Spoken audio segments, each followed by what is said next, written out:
చేసిన తర్వాత నిరుపేదలు ఎవరు, నిరుద్యోగ బ్రాహ్మణులు ఎవరు, వీక్గా ఉన్న బ్రాహ్మణులు ఎవరు అనేది మనకి ఐడెంటిఫికేషన్ అయిన తర్వాత దీనిని రక్షించడానికి రక్షణ దళాలు లోపల వాళ్ళు అన్నాలు తింటున్నారు కదా, తినమను, అరవద్దని చెప్పు, మాట్లాడొద్దని చెప్పు, గట్టిగా చెప్పు, నేను వస్తా. లేకపోతే మనం ఒక గర్భస్ ఫండ్ ప్లాన్ చేస్తాం.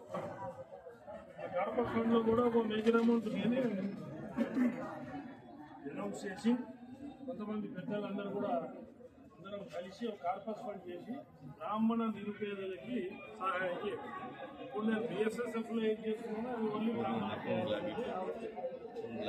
దాంట్లో పెద్దలు చాలా మంది నేను వారి అన్నదాన సత్యనారాయణ గారి దగ్గర నుంచి చాలా విలువైన సలహాలు తీసుకుంటున్నాను. అక్కడే మూర్తి గారు, సుబ్రహ్మణ్యం గారు, భగపతిరావు గారు వెనకాల ఉండి చాలా చేస్తుంటాడు ఆయన. మంచి మంచి మంచి ఆయన ఈ భాషని ఎట్లా తీసుకోవాలో నాకు సలహాలు ఇస్తుంటాడు, పర్సనల్గా పెడుతుంటాడు.